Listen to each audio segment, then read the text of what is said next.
Hello, welcome everybody to our third ELTT webinar. ELTT is the Enabling Leadership for Sustainability Transformation in Education and Research at Higher Education. And I'm very much looking forward now to our third webinar, where we have the great pleasure to talk about sustainability competences and how to increase sustainability competences in higher education.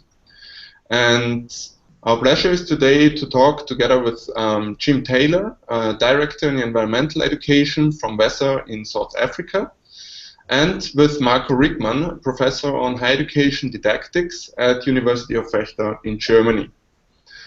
And so, as said, our today's topic is about sustainability competences in higher education and how actually sustainability competences can be involved. And universities are in a very key role to contribute to sustainable development in society. So competences for sustainable development are very key to enable people to become change agents for sustainability. They have received increasing attention actually as reference point for the development of curricula and courses. So, and a variety of concepts for sustainable development concepts have already been developed and broadly discussed during the past years, especially during the UN Decade on Education for Sustainable Development, and now also with the launch of the Global Action Program on Education for Sustainable Development. So within this webinar, we'd now like to dig in a little bit deeper into the discussion of competencies, about the frameworks that exist, and learn a bit more about how to bring this into practice and to enable people to act and become active for sustainable development. So we're looking into this topic from a quite global perspective also, and as also already introduced, we have our two distinguished guests here talking on the one side from South Africa, Jim Taylor. And Jim Taylor, hello, Jim. Thanks for being with us. Yeah. And from Germany, we have Marco Rieckmann. Also, thank you very much, Marco, for being with us in this ELTT webinar. Hello, everybody. Thank you. So, in our discussion now, we directly jump into, and I'd like to give the first question actually to Marco. And looking into competences for sustainable development have become, as said also already, a central research focus in the field of education for sustainable development. So could you shortly describe maybe what kind of competences are we talking about and why are they so important? Please, Marco, the floor is yours. Thank you very much, Clemens. Thank you very much for inviting me to this webinar. Well, as you said already, I would agree and also would argue that universities are very important actors for contributing sustainable development in general, but also particularly for shaping the future of the world society in terms of sustainable development by addressing sustainability in education, in research, etc. And talking especially about education, I would say that higher education should promote the development of such key competencies which enable individuals to contribute to sustainable development. And as you said already, during the last years, different concepts have been discussed, different concepts from different parts of the world.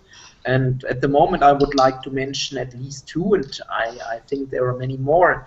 But on the one hand, I would like to mention that some years ago, between more or less 2007, 2010, I realized a Delphi study, international Delphi study in Latin America and Europe, in which I asked different experts from these continents, and particularly from 5 countries, United Kingdom, Germany, Mexico, Ecuador, and Chile.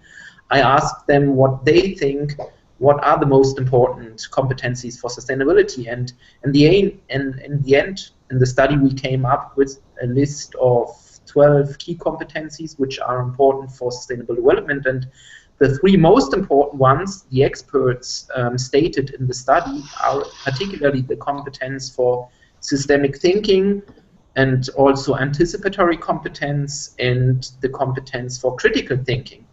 And well, I think these results are very much in line with another concept which was presented and published by some colleagues from the United States, Arnie Week and others, who published in 2011 a paper in which they describe particularly 5 competencies which are important for sustainability science and doing research in the area of sustainability. And they state that first, for understanding the complexity of sustainability, we need system thinking competence. Then we have to think about the future and what might happen in the future in terms of sustainable development, and therefore they also argue that anticipatory competence is very important. But then you can also decide between different visions in the future, and therefore you need normative competence in order to think about different interests and the importance of different visions and solutions, possible solutions for the future. But then also strategic competencies in order to be part of the movement to facilitate these visions. And last but not least, they talk and write also about interpersonal competence as the 5th important sustainability competence. And when we compare both approaches, the results of my Delphi study and the paper published by the US-American colleagues, I think there is a lot of common ground. Especially we can directly see that system thinking and anticipatory thinking for sure are important elements in sustainable development when talking about sustainability competencies. And I think that is also because sustainable development is very much linked to complexity, uncertainty, risks, high velocity. And for coping with all these challenges, individuals obviously need particularly system thinking competencies and competencies in anticipatory thinking. And I think that it is very important for higher education that we prepare students to be able to deal with the complexity of today's world, to think about possible future developments, and also to contribute to sustainable development. And well, I think in the second part I will explain a little bit more how we are trying to facilitate these competencies, for example, at the University of Vechta, but perhaps for the moment, that is my first statement. Thank you. Thank you very much, Marco, for your insight. So we can see actually there is a really broad range of competencies that we need to acquire really to be enabled to become active for sustainable development. Well, then now the question goes to you, Jim. What do you think actually, how context specific are those different kinds of competencies? Is the relevance of sustainable development competencies also from your practical experience in environmental education and education for sustainable development at WESSA? What kind of practices can you support, can support the development of specific sustainability competencies? Please, Jim, thank you very much. Wonderful to be with you all, and greetings to anybody who's listening in. I'm speaking from South Africa at the moment, so on the other side of the planet to perhaps most of you, and here we have a bright, sunny, hot, warm day, while I'm sure many of you are in a winter. So in a sense, that is the kind of context differences that sustainability practices has to accommodate. I think context is all important, and if you break that word down, it comes from con is to connect in Latin, and text is the language. So you need connecting language for competencies to become powerful and meaningful to the people that you're working with. And so I thought to take from what Mikhail said earlier, we've also drawn quite extensively on Wieck's work and anticipate competencies and so on. But for me, there's kind of two differences when you get to practices.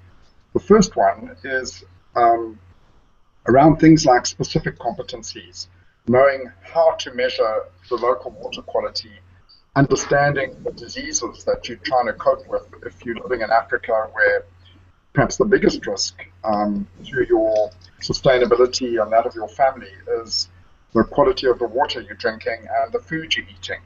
So it becomes very, very practical. And to do that, you need some specific competencies. And you need to understand the actual diseases that you're at risk to, whether they be cholera or dysentery or whatever it might be. So those I would call the specific competencies that you would need to understand. But perhaps more important than those are the other, which we're calling reflexive competencies. Now, reflexive competency is something that where you might need to do something differently in the future to the way you used to do it. So maybe you're living in a village in Africa and you've always drunk the water from the river, but suddenly people are getting sick. So you can't do the same behavior. You need to start saying, what's going wrong here? What competencies do we need to address these practical issues differently? And that might include measuring the water quality and perhaps finding a way to drink water that isn't going to be harmful to your family. So these are all what we call the more reflexive competencies. And in that, the learners we work with, whether they're students or adults, we like to work with them in a way that their sense of pride and purpose develops, so that they become super enthusiastic about working for sustainability. And the enthusiasm, the sense of pride that people build up as they work together on these courses, I think makes very, very important for their reflexive competence. So it's not just a knowledge transfer or giving people competencies, it's rather bringing out the best of them from within and building on their strengths. And so, in a way, for me, that is more of a reflexive competence. How do you build people's ability to make different choices given the situations in which they find themselves? I hope that's a helpful introduction. If I quickly summarize it, we need specific competencies around things like water quality in context, but we also need to build people's sense of enthusiasm, their sense of pride and purpose, and that often comes from within them, but with an encouraging learning environment. Everybody would like to be more proud of the work they're doing and how they care for their school, their college, or their family. Thank you. Thanks a lot, Jim. Well, that was very interesting, and I think it gives a perfect run over to, way to my next question that goes to Marco in regards to, how can we create the sense of enthusiasm that Jim mentioned here, and the encouraging learning environment actually in higher education? How can higher education institutions support the development of competencies for sustainable development? Marco, please. Well, yeah, I would totally agree that meaningful contexts are really important. That is also the case, I would argue, for higher education, that we need meaningful contexts. And generally, I would say that we need a shift from teaching to learning. So there can also be a focus on knowledge, but much more important really is the focus on developing competencies. And I think that means that we really shift from more traditional perhaps teaching methods to learning settings and learning methods. So universities should somehow create teaching and learning settings which focus on the learning process of the students and, for example, facilitate self-organized learning, experiential learning, project-based learning, maybe also inter- and transdisciplinary learning.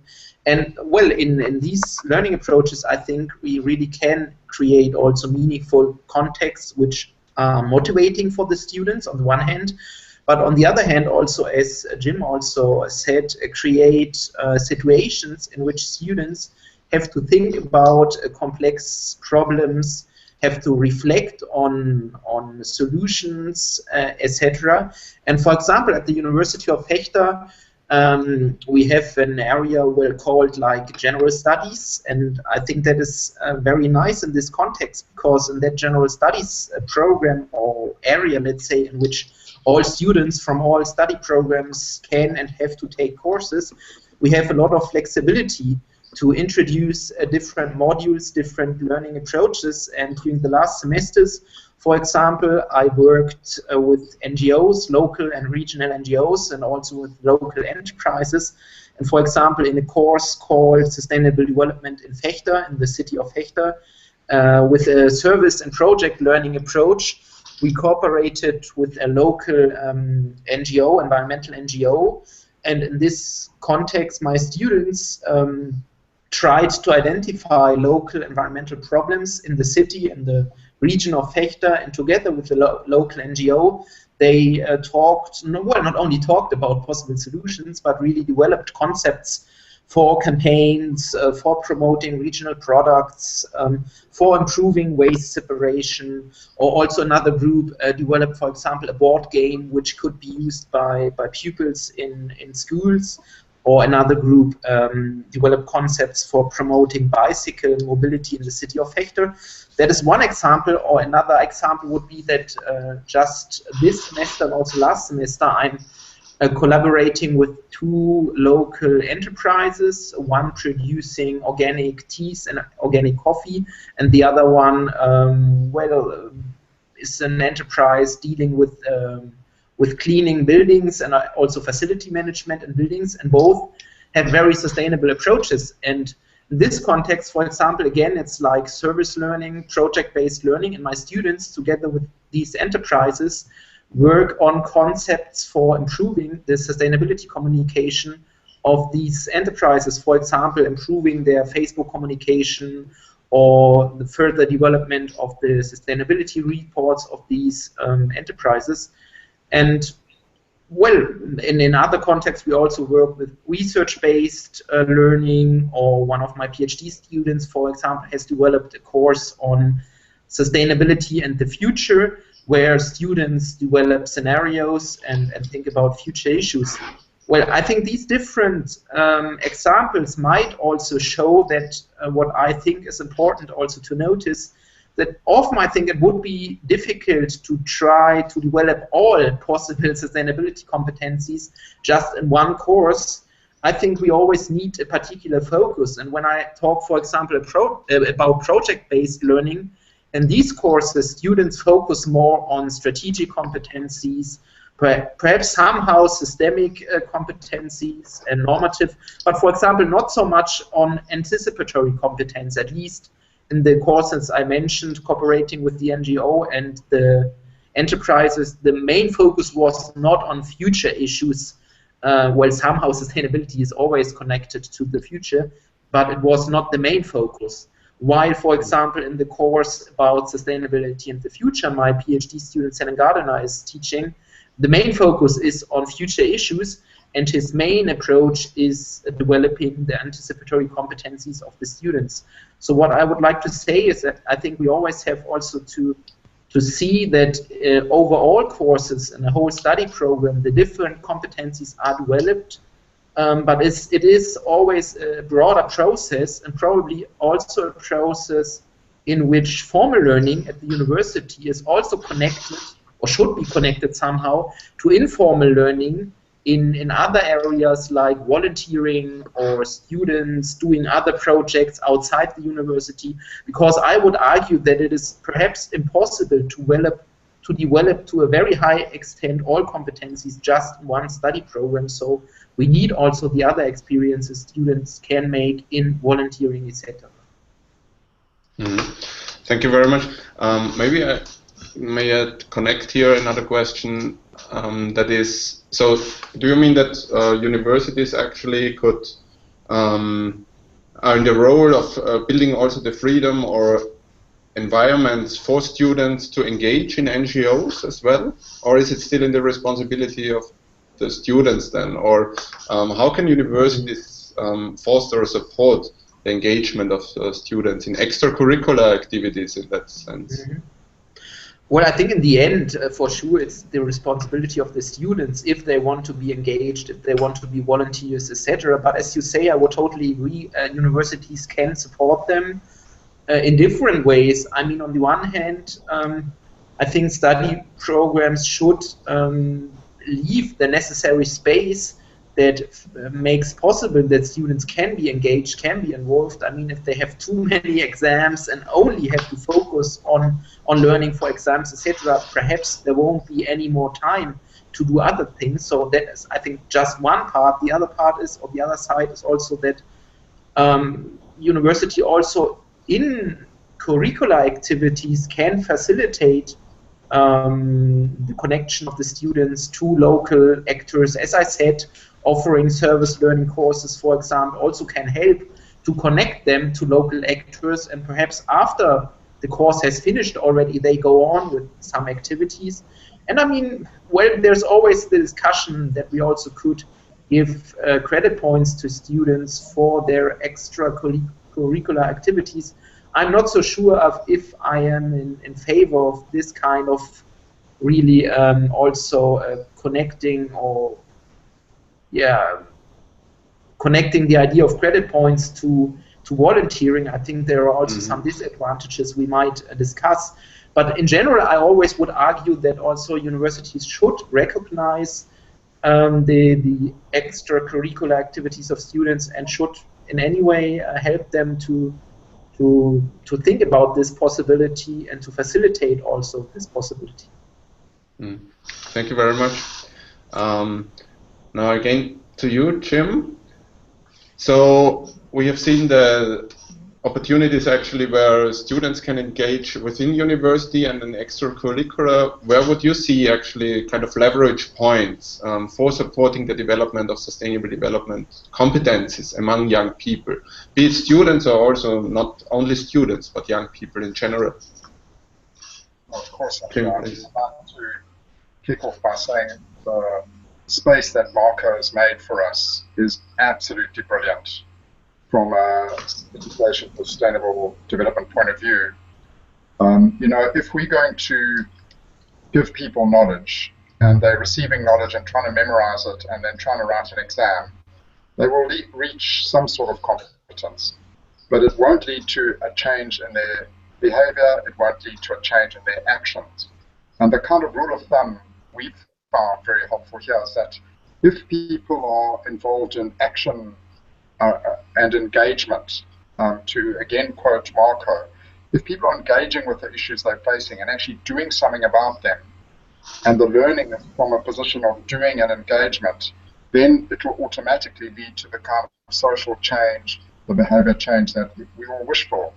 But if their kind of learning is just listening and remembering and reading, then it's not going to translate suddenly into people living differently in the world or adopting sustainability practices. So the leverage point for me is, if you want meaningful change, you need a form of learning that encourages action, it encourages the engagement Marco spoke of, it encourages a learning space where the kind of magic of humanity comes forward and people warm to wanting to change in that learning space where their ideas are contributing to what they're learning. So a very practical example of this is all the people who do our courses are invited to do a change project. Now, a change project is where people identify something that is not great in their lives. If they're rich people, they're probably using too much fossil fuels. If they're poor people, they're struggling to find the right food for their kids. If they're very poor, they're struggling to find water that they can drink from. So a change project would be to say, this is me. This is what my issues are. In this course, which lasts 6 months, I'm going to change the way I live and the way I feed my children, the way I give them water. And then the course supports that person in his ambition and his desire to change his life and that of the community around him. And when that starts to happen, ordinary people who maybe never went to university suddenly become an asset in the community. And everyone's turning to them and saying, goodness, you were able to change the way you living, the way you adopting sustainability through this engagement, through your change project. How can I do like you're doing? And what we're finding is this kind of change project approach really does support the action learning, the engagements we've heard about on this evening's webinar, And it also suddenly starts to go viral as hundreds of people start to pick up on something that they too can feel proud to do because they know it's benefiting the sustainability of themselves, perhaps their families, and their local community. So there's a leverage point here that we take out of what Marco taught us that is really, really tremendous, and has in Southern Africa, where there are many, many, many very poor people and many, many rich people who are living way above their carbon footprint, the Change Project gives them that leverage point to start living a different life and being proud of living that different life. Mm-hmm. Excellent. May I ask where this Change Project is run, at what university, or how is this being facilitated, with what kind of organizations are involved there? Well, they very usually partnerships between different NGOs, like the NGO I work for is called WESSA, and we partnership with other NGOs and community-based organizations to support the Change Project approach. But if people want to have those training courses accredited, then we partner with universities like Rhodes University or the University of KwaZulu-Natal, and many universities are now trying to provide pathways for people who haven't necessarily had adequate training for whatever reason, maybe through poverty or whatever, but helping them articulate their learning to more accredited training. Mm-hmm. Excellent. So I understand it's a course program that you offer from WESSA, but then universities can come and say, okay, we'd like to offer this also to our students, and we'd like to collaborate with you, so to run this program at our institutions. Yeah, no, that's right. What's happening in South Africa and Southern Africa is there's a national qualifications framework, and that provides a career pathway for people to the university. So you don't only go to university from schooling, you can go to it from community practices or work experience or life experience. And that's, for those who have managed to do that, it's been really, really wonderful.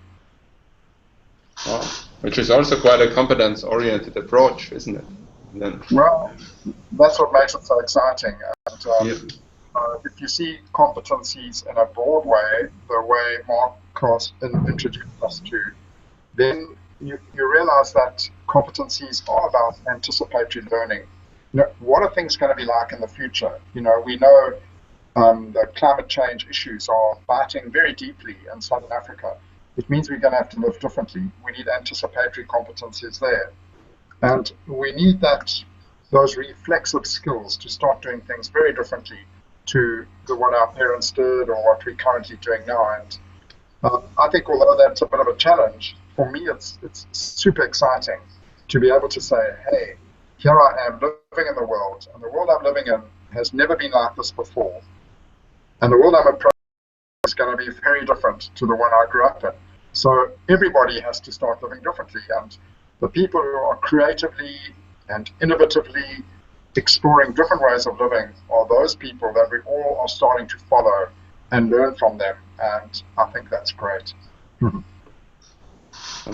Thank you very much.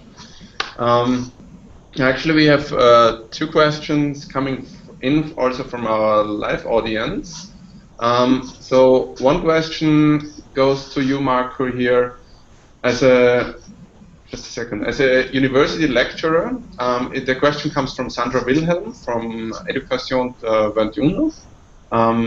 21. As a university lecturer, I find myself challenged by various frameworks for competencies in sustainability. As there are, depending on authors' chosen model and his or her research findings, numerous competencies, the question arises, so which are the key competencies which are most important for sustainable development? Which ones are crucial in higher education?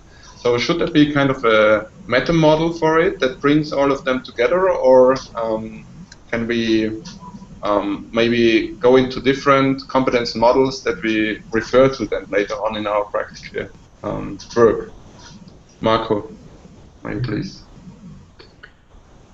Well, Yeah, well, first of all, I would argue that, well, let me start saying that during the last month we discussed almost the same questions, also with colleagues from different parts from the world.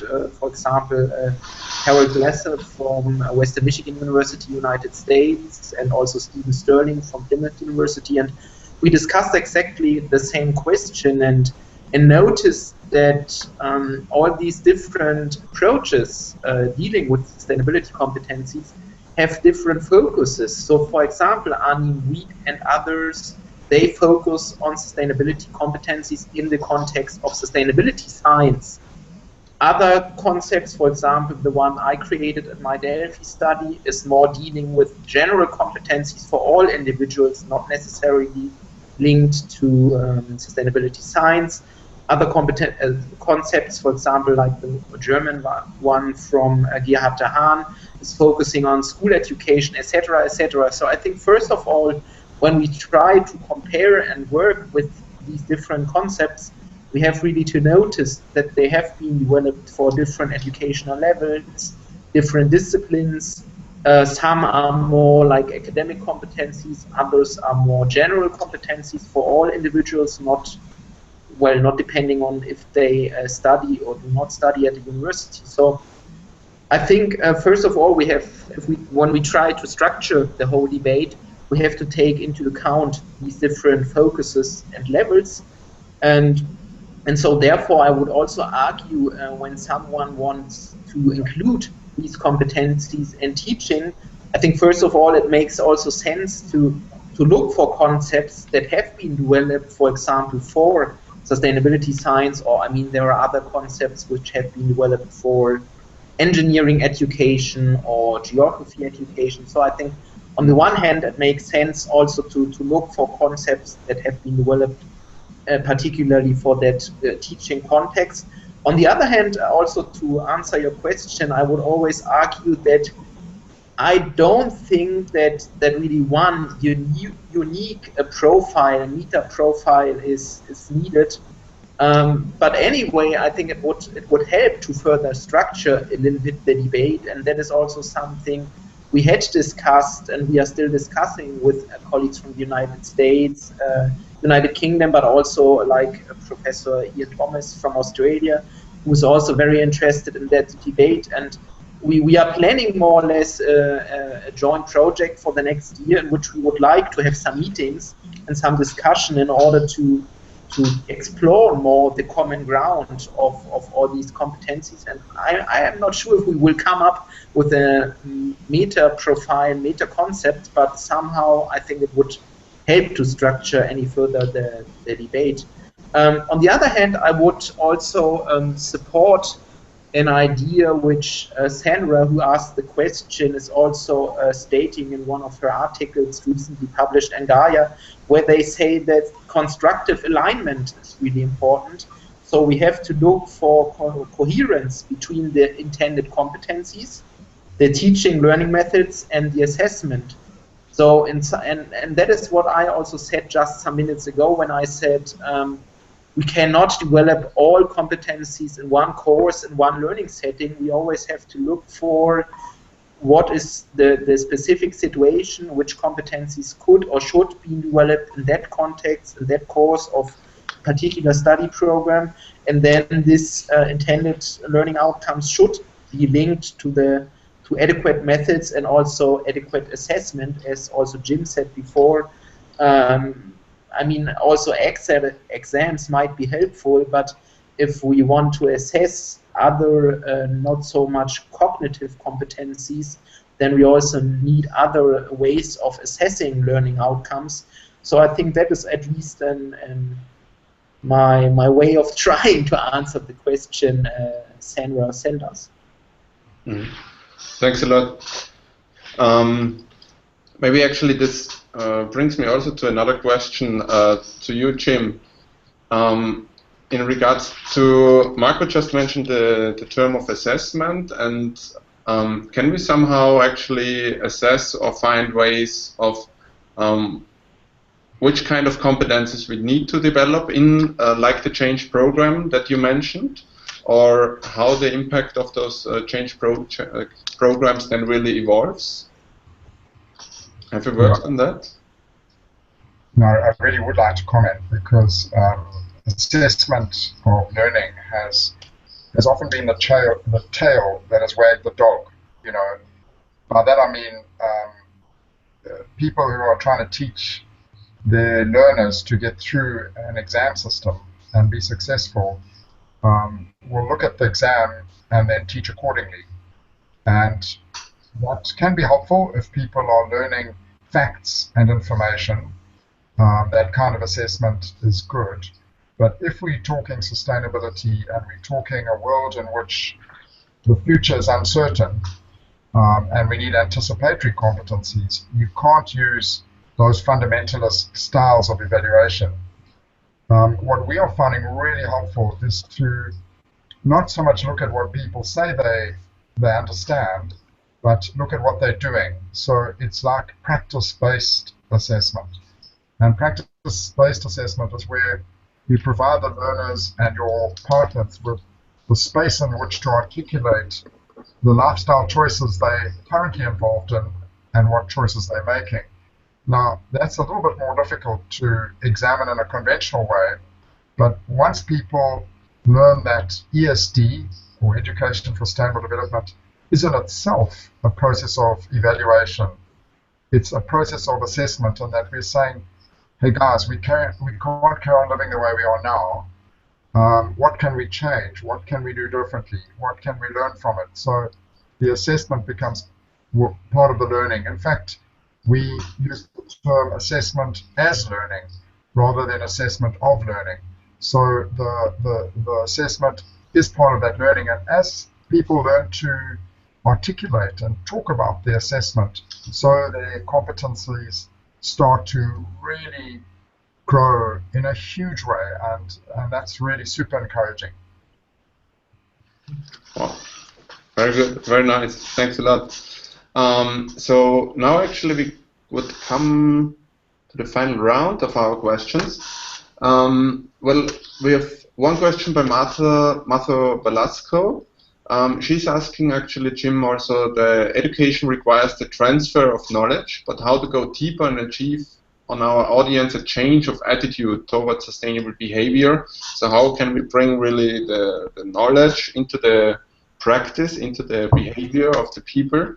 I know you have already introduced a little bit into that field before, also through the change projects and so, but do you like to add something on that in here, Jim? Yeah, I would love to comment on that, and well done for exploring those kinds of ideas. What we're finding is it's not very difficult to change people's attitudes, and people can watch a video and think, wow, I'd like to live differently. Many of us, for example, watched Al Gore's video, An Inconvenient Truth, and people felt that they'd changed. But in fact, when they got back to their workplaces, their home places, and the choices they made, their attitudes might have changed a lot, but it hasn't meant a lot for change in terms of sustainable living. So to go back to the earlier point that both Marco and I were alluding to, the change needs to be, if there's going to be meaningful change, it's often through what people are doing and their practices, rather than what they say is in their heads. So I might have wonderful ideas about living sustainably, but you'd need to ask me about how I live sustainably to find out if I really am.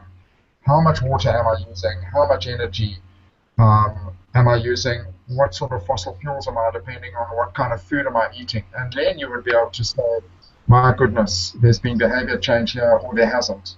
So if the learning is action-based, then the change will be action-based. If the learning is just receiving information and remembering it, don't expect action and behavior change to come from that kind of learning. All right, thanks a lot. Marco, for the final round, actually now, would you have also a question to Jim? Well, perhaps, but first let me comment on that. Yes, let me comment perhaps. I would like to add to what Jim just said to the question we got. I would also connect it to what he said in the beginning when he talked about reflexive competencies. And I think that is really a crucial point, that in my opinion the question is not so much if behavior is changed or not. I mean, in the end, that is what we aim for. But in an educational setting, I think, at least as a university teacher, I would never so much focus on behavior change, particularly at least not as intended change, because I think it's not my responsibility as a university teacher to change the behavior of my students. But I can create settings in which they can develop, as Jim said, reflexive competencies and can think differently about different things and can reflect on their own about their behavior. And I mean, then in the end, if they still think they have to use a car or whatever, I think it's their responsibility and they have the right to choose a car or bicycle. But at least what I want to achieve in my courses is that they look at different issues from different perspectives and also start reflecting on their own behavior and notice that it has different impacts. So I think that is really important, and in this context I also like very much what Jim was telling us about assessment as learning. And our university will also try to use, for example, like learning diaries or reflection reports in which students have to reflect on their progress and the processes, group processes in the project work. And I think that is also really important that also they notice what has happened with them in that kind of process, which competencies perhaps they could improve or what else they would like to improve when thinking about their own capacities and competencies. So I think especially these issues of reflection and also assessment as learning, I would like to underline these ideas. Thanks a lot. And so would you have a question to Jim also? Could you think while talk, so just give me some more seconds to think. Perhaps you have another question and then I will have another one. Jim, how about you? I'd love to come in there, and thank you very much, Marco, for painting that picture. If you look at education for behavior change, it's been attempted now for 50 years. And it has some marks that are quite unfortunate. The one mark of that kind of behavior change learning is that it tends to be top-down, because it means if I know what my learners should be, how their behavior should be, I'm going to try and make them like me, or make them like I think they should be. And we know for sure now there's no future in that, because the future is uncertain. And we need learners who are making wise choices, rather than learners who are doing behavior the way I think the behavior should be done. The other problem with behavior change learning is it's individualistic. It focuses on an individual and what he should do. And we're learning more and more now that we're living in a social world. It's a social place. There are many of us learning and working together. We need to be encouraging social learning rather than individual behavior change learning. And social learning means there are many choices, and we need to talk amongst each other and make wiser choices rather than listen to the expert in the university or the NGO and do what he or she is saying. So I really warm to the idea of the responsibility ultimately is with the learner, and we can do our best to make learning spaces, to share action learning, to work with people. But at the end of the day, the future is going to be one that they're going to need to respond to and make wise choices in. So thank you. Thanks a lot. Well, so just to open the floor, if there is another question, we can bring that in, or if not, it's also fine. Yeah, there is no fortune around. Well, I think I've got a question now to Jim, or some mixture of a comment, but also a question. I wonder if, well, let me start saying that in different German universities I have worked, I have noticed that many of the students like these kind of approaches, and also more and more university teachers change to that way of more competence-oriented teaching and including action-based activities, etc. But on the other hand, there are also still many teachers who stick more to the traditional teaching, perhaps because it's easier or they never learn to do it differently, etc. And also some of the students, I mean, I also noticed working with students who come from a very traditional learning background, because, for example, in the major course they took courses in business administration, for example, where they only had to learn for exams, and then they came to my course and had to adapt to that very different experience. And sometimes I think for them it was, or it is, really difficult, because they are just not used to that kind of complexity, and they want us teachers or facilitators to give the answer to their question, and it's difficult to accept for them that when I tell them, well, I don't know the answer either, we have to find it out jointly. So Jim, what is your experience in South Africa? Is it easy for students, for teachers, well, in general, for the facilitators of the processes to adapt to that kind of learning, or what problems, what challenges do you experience?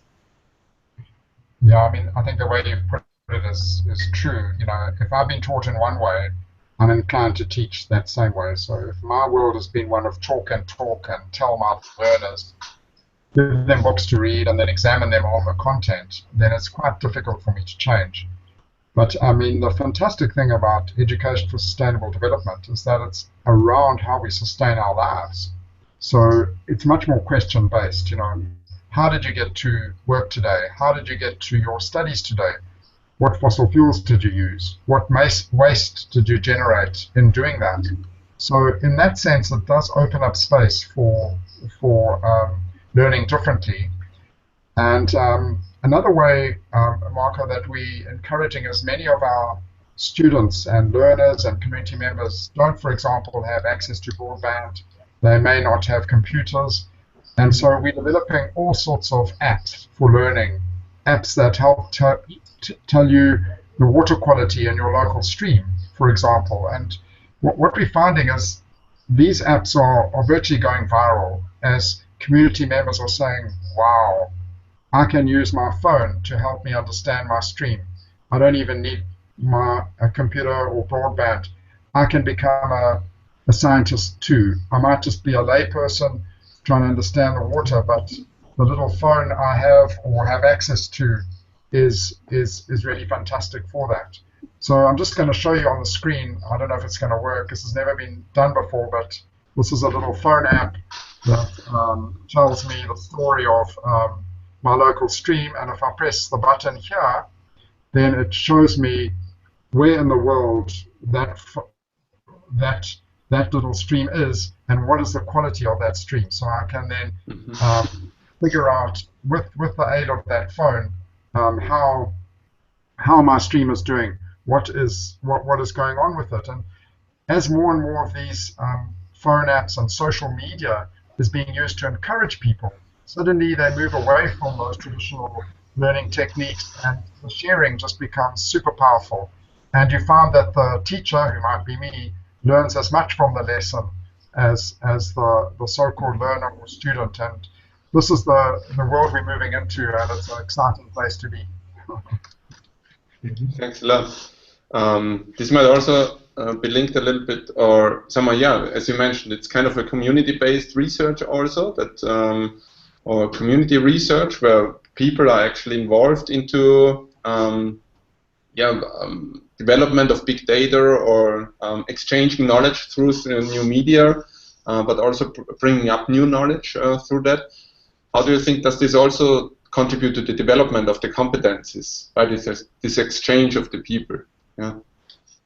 Yeah, no, and you know, Marco said how easy as it is, or how difficult is it to change the kind of ways we learn. And one way is to have respect for people's indigenous knowledge, the patterns of living that them and their parents maybe lived from.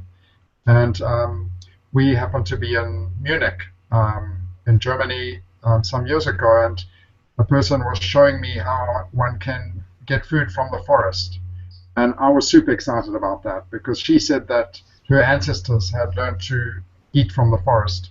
And I said that today in Africa, in many parts of Africa, resilience is being measured not about how much money you've got to buy food in a shop, but what knowledge do you have to find food in the forest or food in the grasslands, and what choices do you make to eat, because those foods are often more healthy for you than if you eat fast foods. So isn't it wonderful that people are starting to say, how did our ancestors live, and what resilience did they have as we go forward, and shouldn't we be relearning those indigenous knowledge practices? Wonderful, thanks a lot. So, great. I think we're coming to an end. Or is there another question out there? Are you? Marco? Jim? No, not a question. I only would like to, yes. Also stress and support that point. What Jim just said, I would like to support it, and also say that what I said before, that in the beginning sometimes it might be difficult to adapt to that new kind of learning and that complexity, etc. But I would also agree that in the end it's much more, there's much more motivation, and students and also teachers, I think, normally notice that they can learn much more, and that it is interesting to link academic discourses to real world experiences, and as Jim also said, including new media, social media, different ways of generating knowledge, but also yeah, well, you can also use like databases, in online-based databases, for example, for gathering information and structuring information, etc. So I think I would totally agree that in the end there are a lot of opportunities for students to develop their competencies and to make very rich experiences. And so while in the beginning perhaps sometimes they might fear that it is too difficult or too complex, I think in the end often, perhaps not all students, but many of them really start to value these different experiences, and also notice that they can learn a lot and can learn differently and more interesting things, perhaps also, as Jim said, also collaborating with non-academic actors, NGOs, communities. I think then we are all also as teachers also notice that there are many things we don't know, but we can learn from other people, and not only from books and classrooms, but also, as he said, from outside experiences and indigenous knowledge, traditional knowledge, etc. All right. So thank you very much, Marco also, and Jim as well, for your wonderful insights into your experience in the field of competence, be it either from a conceptual frameworks of competences as well as also from a very practically encouraging viewpoint from higher education, but also from practice in South Africa and Germany. So I think we have gained really a broad view in the field of competences through this dialogue that we have shared here together. And we also have had some live viewers here in our community, and also the whole session has been recorded. So afterwards this link can be shared, and more people can watch it actually and discuss it further on in online forums. So by this I'd like to thank you very much for your contribution, for your support in this webinar. My best greetings go to South Africa and to Germany, and of course in the end I also always like to thank our partners of this webinar. So this whole webinar and the course of ELTT is being supported by the Sustainable Universities Program in Switzerland, which is a funding program by the Mercator Foundation and the Swiss Academy of Sciences. And we do also collaborate with the Copernicus Alliance, which is the European Network on Higher Education for Sustainable Development, the IAU, the International Association of Universities, GUPES, the Global University Partnership on Environment and Sustainability, and the RCE Service Center at UNU IAS. So we will also share this webinar through the RCE community, where I think many people will also recognize you from this community as well. So thank you very much for your contribution, for your participation, and all the best, and hope to see you soon again. Thank you. Thank you. Thanks a lot. Bye-bye. Cheers.